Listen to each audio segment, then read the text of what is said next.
Welcome to the Guntersville Grassroots Podcast presented by Frog Talks. I'm your host, Pat Kinnemer, and believe it or not, Trey Swindle is back. Again. This is 2 times in a row. 2 times in a row. Yep. That might be the last time. But I forgot that I was supposed to be here, but yes, I made it. Hey, I called him this morning, and he answered his phone. Those of you that know him are going to not believe that, but he really did. Matter of fact, I've called him twice today, and he answered both times, so I kind of feel special. Which I answered, and you were like, hey, are you coming today? And I was like, what's today? I didn't know I was supposed to. I wasn't planning on it, but yeah, okay, we're here. I'm kind of not surprised you didn't know what day it was. So. Well, and then I remember us talking about it, whatever day we were going to do it last week, but I was like, you know how I get traveling. Now you remember. No, yeah, well, when you said that, I knew we had talked about doing it this week because next week I'm going to be gone at Eufaula or whatever, so I knew we were supposed to after you said that, but I had forgot. Right. So you've been home for 2 weeks? Pretty much. I had the ABT at Miller's Ferry, whatever crap hole we went to. Yeah, how'd that work out? Crap hole. Yep. You're not itching to go back. See any gators? Kay listens to this sometimes, so I won't say too much. But if it's on the schedule again, Trey and Luke will not fish the entire series. Yeah, you'll just skip that day. I won't fish the other 2. If it's on the schedule, I'm out. Which I mean, I will say, like the fishing wasn't. No, it was terrible. But, like, early in the morning, it's kind of that time of the year. If you're on, like, a river, like, if you don't catch them early, you're done. You know, and you could get some bites early, but they still would weigh. I knew we could catch some fish, but I lost, like, 1 4-pounder on a buzzbait. I won't say I lost him. I had it for just a second. I actually had that same fish blow up in practice, and I've never done that before. It was in the same little thing under, like, a hangover tree, and there was a little branch under it. And I had, like, a big one hit it right there in practice and miss it. And then went back the next day, Friday or Saturday morning, and the same cast. And my initial reaction was like, oh, crap, he missed my buzzbait. So I just kind of barely kept reeling it, and my rod tip just kind of got heavy. Rather it was the limb or the fish, and I just kind of slowly pulled, and then it just big old bull in the tree, and my buzzbait come out. But almost. Still ain't caught that fish. You'll probably go back tomorrow and not catch him. Yeah, he'd miss it again. Or I'd miss him. That's just how that went. But so that was a less than desirable tournament. Yeah, and like I said, we finished 4th or 5th at Wedowee. You know, and last year we had a shot to win Angler of the Year going into Pickwick to the last one, and then this year we started off finishing 4th or 5th at Wedowee. I think 4th. Might be wrong on that. 4th or 5th. And going into this one, we're like, man, we almost did it last year. Like, we got to catch them. We're going to win Angler of the Year.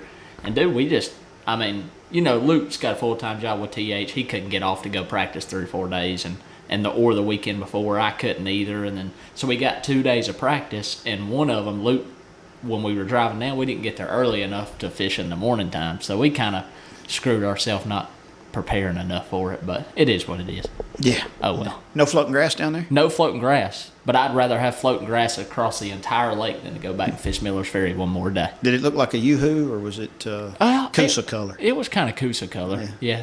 But, dude, they had, for some reason, you know how the people are that run the dams, but, they had fluctuated the water like 2 to 3 feet every day for 5 days. Why? 2 to 3 feet. Oh, dude! It's like not a deep pond, is it? And we fished some reeds one day, and then we come back later that evening, and it was dry. You could see the mud up there. We were like, "What is going on?" And then we were like, "Why are they dropping the water?" We woke up the next morning, and it was like 3 feet higher. That seems unusual for this time of year for a body of water. And that's what we were saying. Like, man, I don't know why they were doing it. And like, we went there for the ABT South 2 years ago, and they didn't do that. Same time of the year. And I don't know what was going on or why they were doing it, what the reasoning was, but we looked at the charts and it was going up and down 2 feet like during the day. And they were having a party down there. And just raising up and down like I shouldn't say that. I was going to say, never mind. I don't have a beep button. I'm not sure where you're going with that, but we'll just do this. Yeah. Just put whatever words you want into the end of that. So next you're headed to Eufaula, Oklahoma. Yep.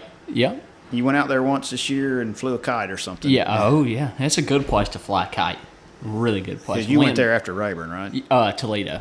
Yeah, right after Toledo, I drove up, and I thought that it was going to be like an offshore brush pile deal kind of thing up there. So I went up there. I don't normally pre-practice to go find shallow fish because I just think that's dumb. Like, you're not going to go flip a cypress tree that you flipped 4 months ago and catch a bass. Like, right. I just don't believe in that. But I thought if it was going to be offshore, I could go find a bunch of brush and be a step ahead of everybody. And dude, I idled for 2.5 days in like 30-mile-an-hour winds, and I found one piece of brush, but I don't think it was big enough. If I'd have threw at it for 2 hours, I don't know if I'd have hit it. Like it was just like a little branch that had flew off in one of the 4 tornadoes they had in a week and fell in them. You're probably gonna have one while you're over there too. Oh right? yeah, that a buddy of mine that I know that lives there was like, yeah, you're guaranteed to have a tornado one day while we're here. Like warning. Lovely. Like, yeah, and I was like, okay, great. So carry a chin strap for your hat while you're out there. Yeah, and a mouthpiece. So on to Guntersville. It's today's June what you were confused too. 5th, Today's June the 5th. Fish are biting. Mm-hmm. And the floating grass is terrible. I mean, just terrible. But I've been out a little. Mostly not. Brim fishing. Had to do a little family getaway weekend before last. Got out just a little bit. Caught a few. Nothing over 4 pounds. Same case Saturday. Caught a few. Floating grass is special. Probably gonna get worse. Yeah. Sounds like the evening bites are pretty good. Yeah. Trey's been chasing them Tuesday nighters. I've been going. I mean, like I said, other than the Miller's Ferry, that I've been out here a pretty good bit, and you know me, I love to fish out deep. And dude, I don't know what's going on this year, but it's just not what it usually is. Like I don't know if the majority of the fish are still in the grass. Now I will say, like I fished a bunch of them Sunday and Tuesday nighters, and I don't think I've weighed in less than 12 pounds with 3 in any of them. But like, it's been taking 15, 16 pounds to win with 3. Which is good. But like out deep, I'm not getting a lot of bites. Like I usually catch 30 to 40 in an evening when it's good. Like I've been catching 10 to 15 every evening. It could be the fact that they're getting beat on it every but they're day. big ones. Like, man, I mean, when I get a bite out there, yesterday we probably caught 10 fish all evening. And one of them, the biggest one was 4.5, and the smallest one was 3.5. And we only caught 2 under 4. So, like, I mean, we caught a bunch of just 4-pounders, just solid 4-pounders. Yeah. But you just don't get many bites. Just not seeing that many down. Mm-hmm. And today you can look and go, well, there's only like 25 down there. Yeah. And you catch 4 or 5 of them, they scatter. Yeah, and then they're done. And But like I said, yesterday, just like you talked about, they're getting so much pressure. Like, I have like 5 schools that I've been catching them out of, and I would run to one and there'd be a boat sitting on it. And I don't know what these guys are doing for that long, but they'd sit there for 4 hours. Like we talked about last night on the phone, like they just sit there. Now, if you find a group of deep fish and you want to fish them again, you better not leave. Yeah, that's how those guys were doing. Like on 3 or 4 of those schools, they would just sit there, and I'm running around. Like you said, you either have to sit on one school or burn a lot of gas, and I chose to burn a lot of gas and still not get on anything. So I don't know. Yeah, I don't know. That's no fun. Pick up a big worm, get in the grass, you can catch all the fish you want right now. If I was fishing that big bass splash, I would not go offshore. That's right. It's Big Bass Splash Week. It starts Friday. Yep. It'll be a zoo. If the wind doesn't blow 25 miles an hour one day, it'll be the first time in Big Bass Splash history. It started in 2005 here that it doesn't, but it's June. Maybe it won't. Yep. Maybe we'll get a break. Talking about Big Bass Splash, we're going to have a different guest today. There's a guy, Mike, and I can't pronounce his last name, but he goes by Mikeybalzz on YouTube. He's got a huge following, fishes Guntersville a lot, makes some really cool videos, comes up with some unique things. He and I had been talking since last year, I guess, about getting together and having him on to talk, and I thought, well, that dude likes to get on. He makes videos, catches some pretty big fish on videos. We're going to bring him on and get him to talk a little bit about what he thinks you might take to catch a big one, and what the big one might be for the splash, and whatever tips he may offer for that. So let's see if we can get him on the phone. We're running a little late today. I've already had to text him and go, hey, I'm running late. So, but we'll see if we can catch up with him. Hold on just 1 minute. Let me see if we can track him down. All right, we have got YouTube phenom. That's what he's not going to claim that, but we've got YouTube phenom Mikeybalzz on here. Mike, thanks for joining us. So who's the phenom that's on the show today? It's Trey. It's Trey. I was going to say, I know sure as hell it ain't me. Well, Trey and I are the little peons in this world, and we're glad to have some folks that's been doing. You play a different game than we do, but you've got a good following and put out a good product, and I appreciate you taking a little time to come on here and chat with us. So. Well, hey man, I like to chat. Anything about fishing, I'm down for. Yeah. You're kind of I've watched some of your stuff over the time, and I'm like, he's kind of a nuts and bolts guy. He gives a unique perspective on how to do something or how to look at something. And me and Trey just get on here and talk about how bad floating grass sucks, but the fish like it. So. Yeah. It's like, well, we could kill it all, but sometimes they get in it, so maybe we shouldn't kill it. But how could we? We've debated on making like a giant net that you could drag behind your boat and drag it off your spot. I probably just ruined $1 million idea that T.H. Marine is going to steal from his stupid Luke Duncan, and he's going to steal it and make $1 million. I shouldn't have said that. Your buddy. But yeah, like a big old net behind the boat, just drag it off your school so you can cast on it. We don't need power poles anymore. We need grass poles. Well, that's go what up I'm and drop saying. them You like could a shrimp drop it net. off your power poles and just drag the net across. Good idea. You know what I mean? Every single time you get to a school, there's a giant floating mat on it. I've been thinking about something like that for years. I'm like, you just need to make like a shrimp net. that Yeah, you I drop really off the just side. screwed up. That's $1 million idea. Well, the handful of people that listen to us probably won't care. So, and Luke probably doesn't listen either. So, maybe we can put it together and sell it to Luke. Exactly. So, Mike, for those 3 people that listen to us that don't know who you are, tell us a little bit about who is Mikeybalzz. How did you get started and what you're doing? I make stupid YouTube videos, dude. I guess when it comes down to it, I do a bunch of social media stuff. That's probably what I'm most known for. I mainly YouTube stuff, but there's a bunch of stuff on Instagram. I like making content and making content about what I love to do, which is go fishing. That doesn't always mean catching them. That's probably something you guys do better than me too up here. But I just shoot content. I kind of came to play. I'm a little bit older than a lot of people think. I just turned 40, so I sort of came to play when a lot of this video stuff and this camera stuff was just beginning. And I thought it was super cool to be able to kind of make your own stuff. And I started tooling around with it. And once I started doing it, I'm like, this is pretty cool because it's a lot better than I don't know what you guys, but I hate writing like fishing logs and stuff. It's obnoxious, like, because you can never capture all the details and all that shenanigans.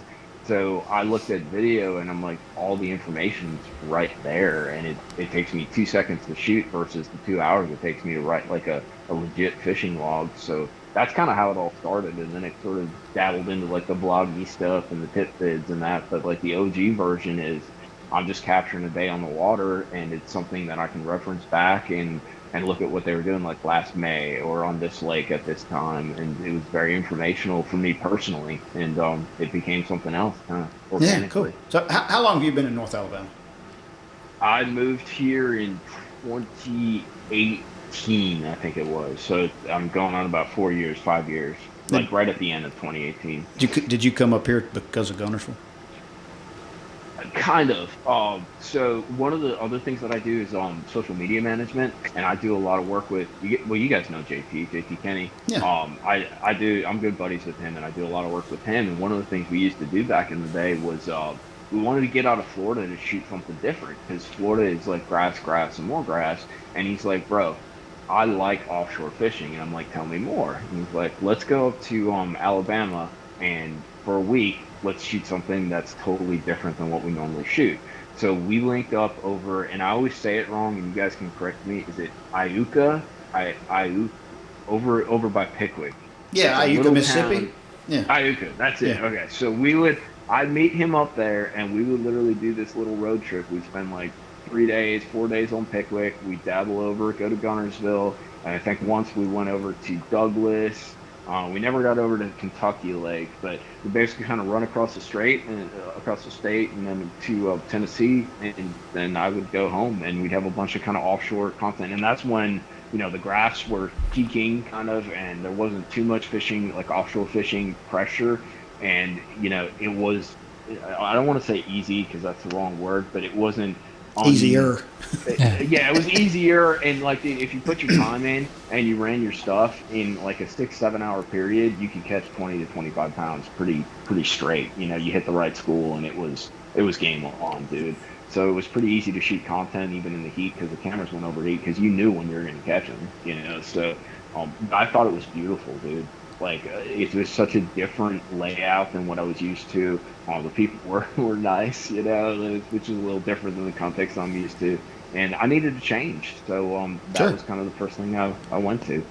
That's cool. I always say I brought a buddy of mine, Mark Schillings, that fishes the MPFL, up to Guntersville on his way somewhere else, and he stopped. He's like, man, you think we can catch them? We fished for 2 days. And I told him, I said, look, dude, we'll have fun, but I'm just telling you, if you come here for like 3 days, you're going to want to move here. He lives in Texas. And I said, I know the fishing's amazing, but like everybody that comes to Guntersville falls in love with it. And sure enough, man, he spent 2 days here and he was like, yeah, I messed up. He said, my girlfriend like really wants to move here. And he's like, I love it. Like we're going to have to buy a house here. There's a reason when the BPT boys were here, there was like 15 of them live here. Or consider it their home lake. Mm-hmm. You know, I mean, you couldn't pick a top team. There's stuff too. There's values to living here. Even like we always talk about the fishing, that's where we're focused. But the reality is, like you guys doing the podcast. I know Trey, you fish a lot of derbs and that, like outside of Alabama as well.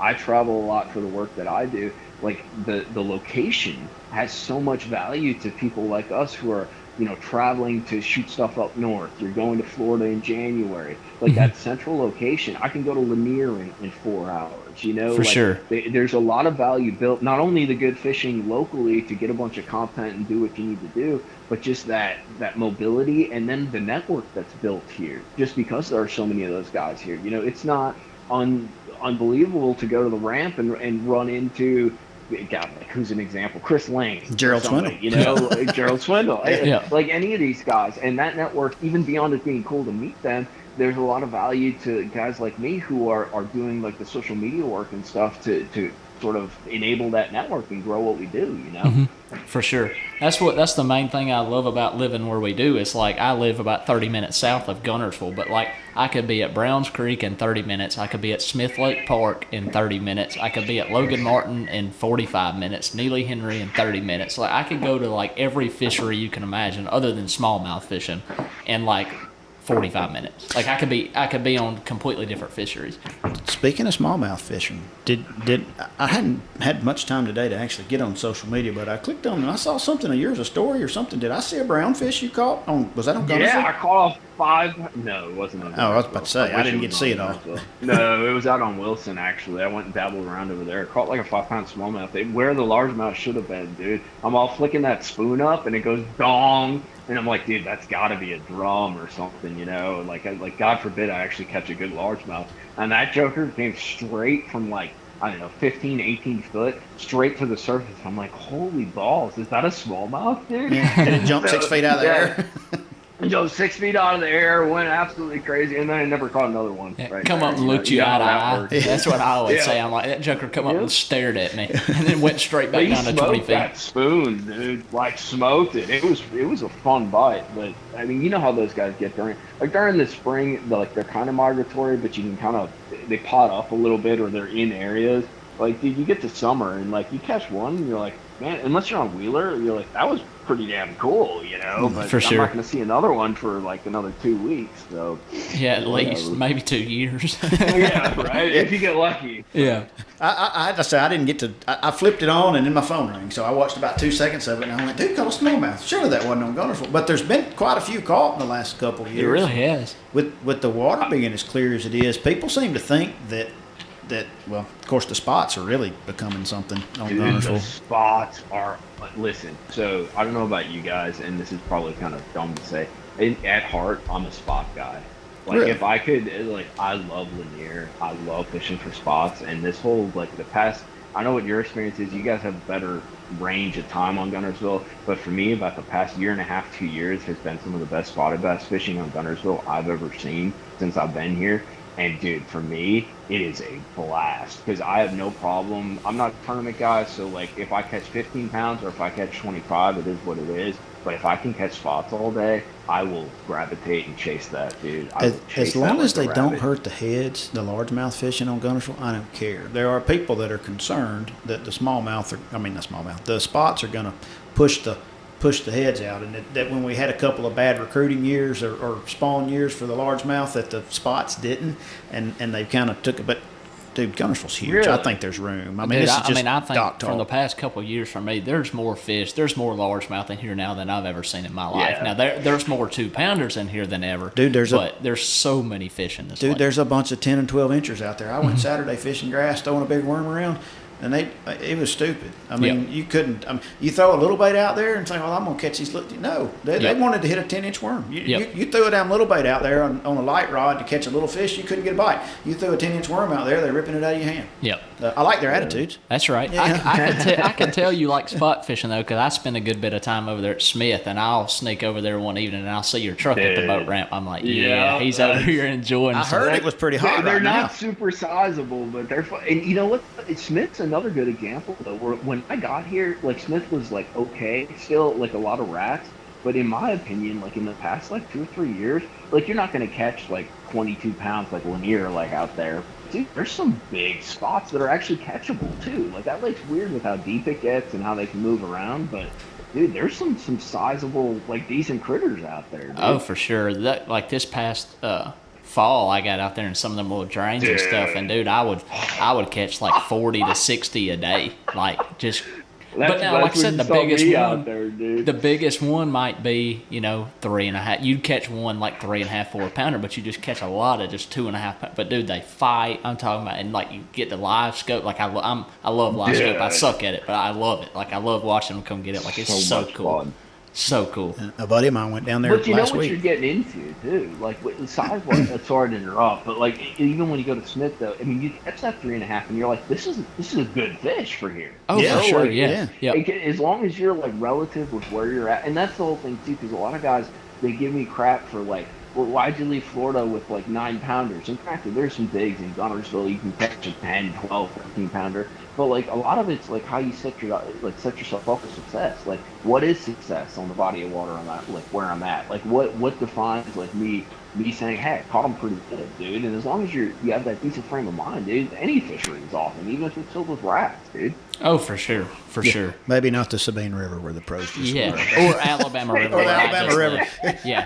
Trey just got back from the Alabama River. He said he wasn't going back. I wouldn't wish it upon my worst enemy to spend 24 hours on that place. That is the worst place I've ever seen in my entire life. But it is all about perspective. A 3 or 4 pounder is an 8 pounder there. Oh yeah, for sure. And I will say, like I think I seen the Miller's Ferry record bass. Like it had to be the biggest bass that ever lived, and he was cruising on a brim bed. And I look around, and Luke's sitting there with, I shouldn't say that on this podcast, but he's just sitting there, and like we're looking at each other. I'm like, "You got a wacky rig?" Well, I broke it off like an hour ago, and I didn't tie it back on. And dude, it's like a 6 or 7 pounder just sitting there waiting on a wacky rig to fall in front of its face. You didn't have one tied on. I dang sure didn't have one tied on. And I'm like, what do we got? And he's like, I got an old monster. And I'm like, I seriously doubt this fish bites old monster. And he pitches it over to it, and it looks at it, like almost looks at us and is like, really, dude? Like, you're going to throw this at me? And he just keeps cruising down the bank. Like, dude, I told him, I said, you realize that was like the lake record. That was the biggest bass to ever get caught. And big bass was 501. And I promise you, like, it was a 6 or 7 pounder. Oh. Like, giant. Well, dude, you guys heard about the 12 that was caught out there during that little weekend shootout that I was doing on Saturdays out of the park and that? Like there was a 12 caught out. Oh, at Smith. Yeah.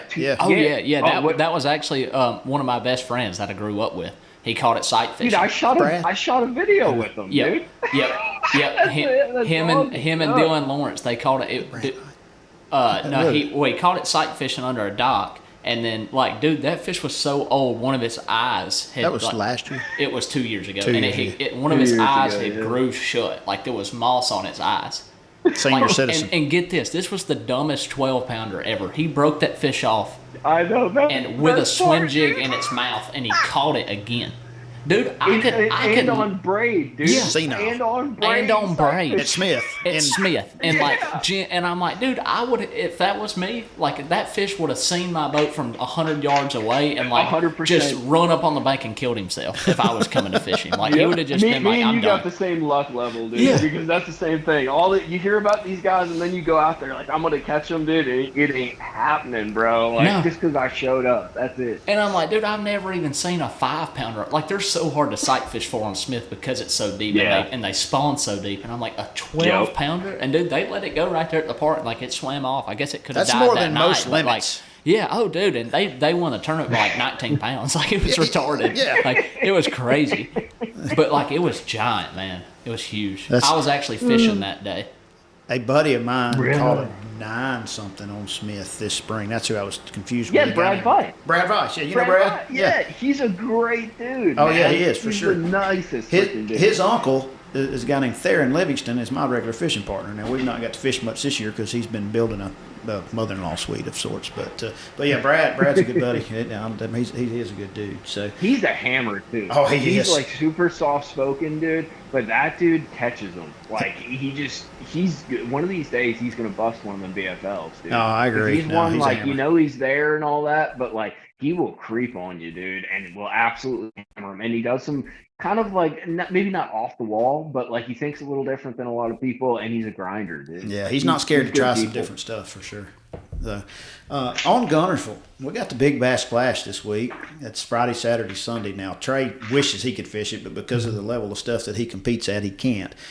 He said he loves the format, and I love it. You and I talked last week, Mike, and I'm not going into details, but I've had some success there. Just some luck. And for anybody that's listening that's going to fish it, if they want to catch one over 7 pounds, what does Mikeybalzz say we need to do this week to catch one? You know what? Here's the deal: is the lake is set up, and it doesn't mean I'm catching them all the time, but in my opinion, and like I'm gonna say this all the time because I do not have a bunch of experience out there, and I'm not super good out there, but I do know that right now the lake is set up the way I love to fish. I can catch them in 15 to 25 feet of water, and I can catch them in 3 feet of water. And so, like, you can either flip or get shallow and fish that grass, or you can go out there and graph them. The one thing I will tell guys, though, is, like, you're not graphing these, like, epic, 6-7 year ago Kentucky Lake 1,000 fish school kind of deals. You're fishing for, like, pods of fish and, like, little groups, and you'll get a few bites, and usually the big one's going to go first, So that's what I would do, is go big or go home and try to either flip one up or go search one of those deep ones that's maybe not on the ledge, maybe it's drifting around, but they're near where they should be, kind of thing. Mm-hmm. If you can get close to it for 36 boats. Yeah, that's exactly what we were talking about. But that's the trick, though, dude. Is some of that stuff? I don't want to give up too much, but some of that stuff isn't. You don't need to be close to it, like, right? You It's gotta not be as around obvious. it. Like, yeah, like it's not like the community holes are great, but community holes are community holes for a reason. It's like a certain area that's good, and yeah, there's some structure that what do you call it? The fish identify with and they're relating to, but it doesn't mean they can't be like 300 yards from it. That river ledge runs for miles, dude. So. Yeah, and so does the floating grass. You got any answers for that?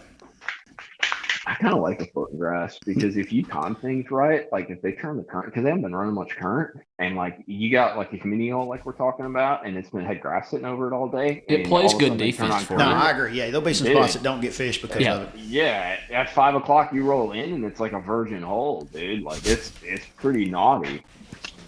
And there's different things. I'm struggling to not bust out laughing with the virgin hole. Yeah, that was pretty inappropriate. I didn't even mean it to be inappropriate. But I like how I got there without even trying. It just shows I've been practicing, dude. So. No, but we'll I get agree. some more of that by the end of the day. Yeah. So. But I agree. That's true. Like, dude, that eelgrass, it does play good defense. But we said the same thing when we were talking about what we would do, and that's kind of what I said. Like, I love to fish out deep. Like, I'm sure you've seen me ripping and running around out there every evening. But, like, I love to fish out deep. That's what I love to do. But, like, I have fished out there for, like, 2 or 3 years, like, hard.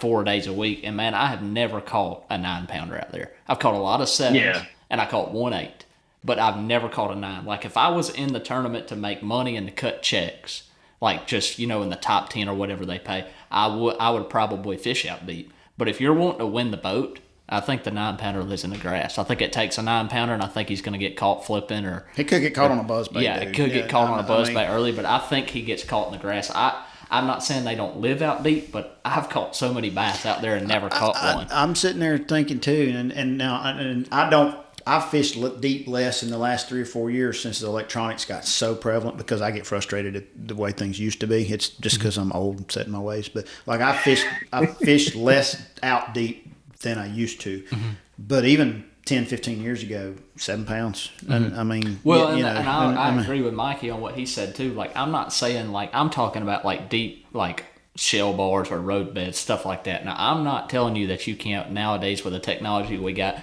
get out on one of them river ledges and not fish for a school, fish for a bass. Scope a So fish like up, just troll around it there. Like I'm Yeah. sure a giant lives there, but as in fishing a 15 to 20 fish school and trying to catch a 9-pounder, I just don't see it happening. Like I think you're either going to scope him up or, of course, a bridge. We all know the giants live on bridges. Yeah, but true. live scope, a bridge, or in the grass. I just don't foresee like sitting on a shell bag and catching a 9-pounder. It's a good way to catch 4-pounders and cut checks, but I just don't see a 9-pounder being caught there. Mike, what do you think will that's be the big something I fish? kind of find. Well, that brings up a good point. So, like, I don't derb fish. I used to quite a bit, but one thing that I do find interesting about these is a lot of guys look at them and it's like a what do you call it, like a jackpot fish thing. But the reality is you don't have to fish it that way. Like you can make a lot of money fishing for 5, 6, 7-pounders. So like a lot of it kind of relates to what their game plan is, dude. Like I know a lot of guys in Florida, like you always fish to win, but you fish to win in the sense like letting it organically happen. But a lot of my buddies down in Florida, like they'll actually go and they'll target those hour windows, and try to target them with like a 5 to 8, a 5 to 7-pounder. And they're not even going to bother like saying, hey, let me throw a glide bait for freaking 8 hours and try to just go big or go home. So like that's the game. Like a lot of these guys got to think about too, is like, do I want to go home with freaking $700 or do I want to go big or don't go at all? So one of my best friends that I graduated with, he's fishing at me and him went yesterday, and I told him, and there's a lot of strategy to it, just like, because like we said, you can fish to win the boat or you can fish to win some money. And I told him the same thing. He knows all the schools I know, and I said, dude, look, if I were you, if it were me and I was fishing it, I would look at it as like, first of all, let's go make some money. I would go out there to some of them schools and I'd crank me around a 10XD and a DT20 and catch me. They let you have 6 in a live well between you and your partner. Person. He's fishing with his dad. I said I would let both of y'all catch 3, 4-pounders because some hours 4-pounders gonna get paid. Yeah, four pay 15 somethings. places an hour right now. 4.5-pounders. I said we're catching a lot of those out there. I said I would go catch me 6 of them and then I'd go sit on a bridge or go look for a giant. But I said make you some money first, dude. It's all about having fun, making some money. I said you don't got to go big, but like you said, you also can say, look, dude, I don't care about the $500 checks. I'm going to win the boat, and you can sit out there live scoping or flipping grass or whatever you're going to do. Sit on a bridge and try to win. But it's all about strategy. I really wish I could fish it just because I kind of like the mindset of it. Well, and that lower end, I mean, you pretty good piece from Goose Pond, and that's the other part of the whole strategy to it is if you go down there, if you can catch your 6 by 9 o'clock, you're going to go spend the rest of the day at Goose Pond weighing fish. I mean, you can go fishing right there close in between times, but it's because they only let you weigh 1 an hour. 1 an hour. So it's not like you can sit there and rack up. You gotta play it smart and really pay attention to the hours. But it's hard to do that if you're in Browns Creek and the weigh-ins at Goose Pond. It is. And when you weigh it, you have to sit there till the end of. I mean, you have to wait like till you're kicked out. Oh, really? Like the Big Bass Tour that's you what weigh and you leave. And I left. You weigh and you leave. But with the Splash, you go up there and they got 15 chairs in the line under a tent, and you sit there until you're bumped out. Well, see that the Big Bass Tour that I fished, it was real fun till I got DQ'd. I've had a lot of that in my career. I mean, let's just be honest, dude. Anybody want to talk about that? You brought it up. Look, dude, I mean, I'm just owning it. I've had a lot of that. I've had a lot of fun till I got DQ'd. It seems to be a reoccurring thing. Was that in my because life. you were considered a pro? Yeah. But I talked to the guy. That's a bunch of crap. I just want to throw that in. My thing is, man, and I'm not trying to get on here and talk crap about any trail or none of that. I'm just saying, like, man, I really enjoy the tournament. I think it's awesome, and I want to fish it. But like, dude, my mother can fish the opens. You gonna tell me I'm a pro? I ain't no pro. I'm paying $20,000 a year to get my teeth kicked in. My mom can do that. Like, I'm not on the elite series, And dude, the reality is too, because like in Florida, there's a lot. I noticed outside of Florida, there's a lot more of those kind of like rules when it comes to the tournaments. And in Florida, dude, like I want freaking Roland to show up. I want Scott to show up. Dude, it's fun, man. Sean Fish against them guys. Dude, if you beat their ass, like you done something. Exactly. Dude. Like like that's, and you're competing at the highest level, and you're doing it for like not like an amateur entry, but you know what I mean, at a price point that most of us can access, dude. Mm-hmm. And I don't know. I think that's cool. I don't like, and I'm not a rules guy either. I'll throw that out there. Like I that's why I don't fish tournaments, dude. I hate all the stupid rules, and especially now, like they're getting so nitpicky with stuff. Like it's sort of like, hey, I want to have fun and maybe like do some of this tournament stuff on the side, but with all the rules you're throwing down on me, dude, like, and I understand why. There's a lot of people who maybe want to manipulate the system in a negative way and that, but like it's about the fun first for me, and then the whatever else happens, and all this rule crap, like it's not fun. So, I agree 1,000,000%. I think the times have just changed from what it used to be, and I mean, I'm not going to throw no names out there, but you have guys that do fish pro that try to, they kind of live in the gray area, and I think they're part of the reasons that's causing a little bit of issues, Like, I mean, if you're going to live in the gray area, it's one thing, but I think back, way back when, before I was even thought of, like, everybody just followed the rules. Like, they're just, you know what I mean? Like, it was just bass fishing. Yeah, but there's no honor among thieves. Well, and in reality, a bunch of fishermen are just a bunch of thieves, dude. So it is what it is. We're gambling out here is all we're doing. That's right. I always said I'm not much of a gambler, but I have spent a lot of money on fishing tournaments gambling over the years. Exactly. and I'm like you, Mike. I'm way less. I think I've been in 3 this year, maybe. I used to fish 3 a week. I mean, yeah. But if you're really going to play that game, on your home lake or wherever, if you're going to play that game, you got to fish every single thing that you can put your name in, because when it's your day, you need to be there, because winning practice is no good. Yeah. So, but I don't get to go that much anymore, so I just kind of, Now the splash is not really a tournament. It's just it's just fun, dude. I love it, and I get to go fish in 3 days. I really wish I could fish it just because it's so much fun, and it's hard because, dude, you could have you could catch the fish. Like if me and Mikey fish, we could have the fish to win 2 hours. If we don't strategize right, we could lose. You know what I mean? Like, it's just so cool that 100%. It would suck if you did that, but it's kind of cool that it takes that much strategy, and you got to be smart about it and kind of play the game. Yeah, I think it's awesome. I enjoy it, and I've had enough success in it over the years that my wife does not complain about me going fishing 3 days in a row. I get to go fishing 3 days in a row, and then don't get complained at until Sunday afternoon. So I was telling Trey that I've almost been married as long as he's been alive. So not quite. I did 21 years this past April, and you're what, 23? 23. Yeah. I'm getting old, man. That made me feel old. I'm not gonna lie. So wow. but it's such a fun event. I made some posts on the Bass Cash Bash and other pages this morning, or last night rather. I reposted when we tag fish, when we release the boat tag and the truck tag, we video those and we say, hey, we're right here. Mm-hmm.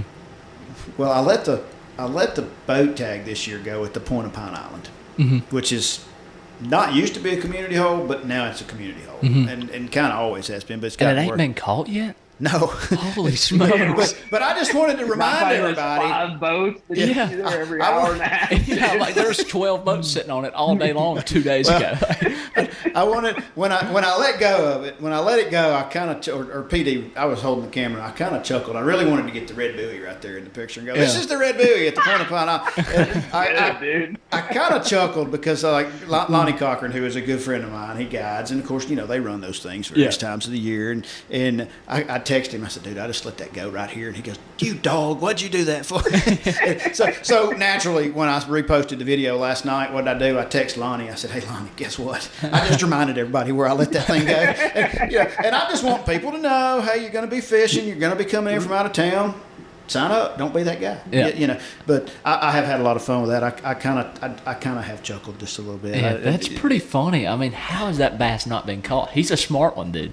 Where he went, I don't know. I let the truck tag go kind of at the mouth of Spring Creek right there in front of City Harbor. How have you not caught that How yet? have I not caught that bass? I mean, what in the world, dude? I drug a DT20 on every rock down there. Every piece of shell, every... Well, who's going to catch it is some dude in a Bayline or a Sea Ray, dude. Went and had a couple beers up at City Harbor, dude, and he's just floating a little worm off. Yeah, floats out there in an inner tube with a minnow.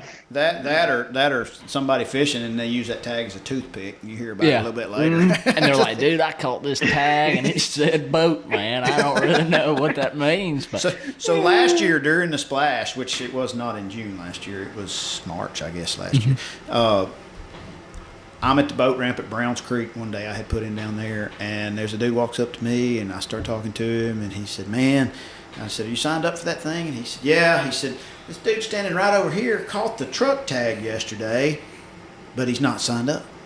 And I said, really? So I was going to go over there and talk to him. And before I got over there, the dude got in his truck and drove off. And I said, do you know him? And he goes, no. He said, he was just telling me about it a few minutes ago. So I didn't ever get to talk to him. But then somebody else told me about it. I mean, I had people telling me, going, hey, I heard the truck tag got caught. And I'm like, well, that's what I heard. And I almost got to talk to the guy. Yeah. But you got to talk to the guy that won the boat. Yeah. And that almost screwed up. Yeah. Somebody that almost screwed up. Yeah. We've told that story on here. And Mike, the bridge version of that is Trey's buddy, his ABT partner, won the boat 2-3 years ago. 2 years ago. 2 years ago. He was in my boat. In Trey's boat. Standing right beside me, and I was not registered. Yeah. And he caught Really? and he caught the boat tag. Yeah, Trey was almost that guy. Yeah, I was, dude. I probably would have just jumped in and just held my breath and just sank to the bottom of that ledge. That's another example of your luck level, dude. Yeah, you would have graphed that shell bar and seen me laying on the bottom if I would have caught that. Trey, you're boat too tag. skinny. We would not even. You'd be like that twig he's talking about. Floated up. There's a catfish down there would eat you. So, flipping or fishing deep? That's the answer. Yeah, I think so. Somewhere in between. I mean, you catch a lot of fish on that big old worm, whatever your flavor is. You know, I've caught a lot of 7-pounders in June on a big worm on the riverbank. I agree with what Mikey said, though. I think we all kind of agree. I think you can kind of look at it a couple different ways. Strategize whatever you want to do. You want to go big or go home, or you want to kind of fish offshore like we talked about and catch you some 4 to 5 pounders and win you a couple hours, or maybe not win them, but get you some money. That's yeah, the goal. Get you entry. Day one, pay your entry. Yeah, you know, make some money so your wife don't be mad at you when you get home. You know, so right. I don't know, or you can just say, you know what, I'll just let her be mad and go out there and live scope around and stuff, just see if I can win this boat. And probably get divorced when I get home. Well, and so Mike, you're not a tournament guy. You're not playing in that or anything like that. No, I'm not. But you know what I do need to get signed up for is that Bass and Cash deal. You got it. You got a month left. I go and tool around so much. I've never caught a tag fish though, so you will. I hadn't either. Yeah, I know exactly. And I almost did. You did too. You caught one the first year. The first year I caught one. That's what makes it worse. Trey wasn't signed up that year. The year that Daniel, his buddy, caught the boat. Dude, I was the so year broke. Before he caught one. He said, I man, was so broke. I was like, dude, that's $100. That's like two or three meals, man. I'm trying to eat over here. Might come February if you're shooting it. Well, you're I think you're in Florida or something. But come February, this next February, if you're in North Alabama, you can come shoot some videos with us tagging fish or something at one of the tournaments if you want to. I would highly enjoy that, man. Because I like, not to talk down on the tournament stuff, but I do like the whole catch and release thing, and getting them back in the water quick. And that's just another example of a format where we're getting those fish in, you're getting a prize, you're getting that glory photo, that hero photo, and then you're getting that fish released immediately, and you're taking something away from it. So I like that kind of process, dude. And I think a lot of stuff is going to move towards that. Yeah, so the guy that brought it to me, I mean, he owns it, is P.D. Vincent out of Louisiana. He started it on Toledo Bend and then Sam Rayburn. But, his goal with that is his term is to enhance the fishing experience. Because, I mean, we have people that tell us, dude, I love it. I don't fish tournaments, but every time I go fishing, there's a chance I can win $1,500 or a boat or a truck. You know? And it's just crazy how much people have enjoyed it. I think it's cool that even people fishing off the bank, if you don't have a boat, that don't mean you can. There's been 2 crappie fishermen. Great point, one crappie fisherman caught the truck standing off the That's right. Browns Creek Causeway. It's just something you don't have to go spend $60,000 to get in a boat and go do it.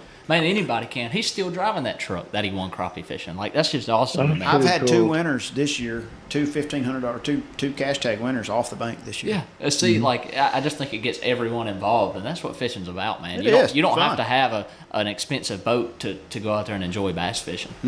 No, but it is nice. It is nice. I say that I've got an old boat, but I've got expensive electronics on it. Yeah, it is nice to go out there and rip and run around fast, but you don't. But have you don't to have to. That. Yep. You don't have to. And you can catch them on live bait. It doesn't matter. It don't matter. It doesn't matter. But you know what, Mike? If you catch one and you're not signed up, you are that guy. So listen, I've been him before. So it wouldn't be the first time, dude. Well, Mike, we could sit here and talk fishing forever, and I'm probably going to get you back on here and do it again because it's fun. So, awesome. I'd enjoy it. Man, I can't thank you enough for taking the 43 minutes. Well, probably me and Trey babbled for a few minutes, so 40 minutes of our time to your time to come on here and talk fishing with us a little bit. For those listening, if you haven't checked him out, he's got a great YouTube channel, Mikeybalzz. I believe he named his boat Blue Balls. I'm not. I know. I'm Goes on back to the Virgin hole. I don't know. I sold Blue Balls, dude. Oh, you got Space Balls now. That's right. Space Balls now, dude. You see Can't wait to hear a next theme year's there, now. Yeah, I can't wait to see what's exactly. next. Floating grass balls. I don't know. Yeah, right. But anyway, Mike, I sure do appreciate you taking a little bit of time to come on here and chat with us and share some of your knowledge. We're looking forward to doing it again. We're going to get you back out here, and we may get. I'm telling you, if I can ever get, you're not that far from me. If I can ever get you to come over here to my office and sit down with us, we'd probably have to split it up into 2 or 3 episodes because it's going to be too long. But Yeah. Oh, we'd have a good old time with it. Yeah, I appreciate it, guys. I love chatting fishing, and it's cool to chat with people. Like, you guys have so much more of a knowledge base and experience on the lake, so it's interesting to hear kind of what the lake was before I got here, what it is now, and how you guys see it. Like, I'm all about, like, kind of learning about that. You know, I didn't just move here to fish. Like, I like the whole, what do you call that? Like, the whole experience of it, you know? And you guys have so many of those experiences out there, and it's cool to hear about that and how you kind of think about the lake as it is. So I appreciate it, and definitely, I'm down, dude. I'd love to do some more. all right, man. Talk to you soon. Have a good one. Later, guys. See you, dude. Man, that was pretty good. That was cool. I've met him a couple times. I've never really got to sit down and chat with him a good bit. Every time I met him, it's been as nice as could be. But I enjoyed that. Yeah, he is. Yeah, he's a good dude. I appreciate him coming on. You know, he's got good. Bottom line, time on the water. Yeah, and I'll say he says he ain't no good at it. Trust me when I tell you, he has put his time in. He's just trying to be like, you know, he just don't want to tell you like, oh, I'm pretty good. You know what I mean? Right. Like, but he has spent his time out here, and he knows what he's doing. Oh, for sure he does. I promise you. For sure. And again, he's got some good videos. Yeah. And too, I mean, people your age and down, YouTube is the only TV you watch. I mean, do you even? I don't watch TV. I watch YouTube. Like that's just all I've watched since I was like 16 years old. I don't watch TV anymore. That was only 5-6 years ago. Yeah, a couple weeks ago. But just got my driver's license. Just Trey, you gonna make me? You go. Anyways, back to that. The weather looks pretty good. I'll be shocked if we don't get a 30-mile-an-hour wind day 1 day out of 3 days for the Big Bass Splash. That's kind of like the Kay Donaldson rule for ABTs. Mm-hmm. There's normally one bad one. Yep. But it is June.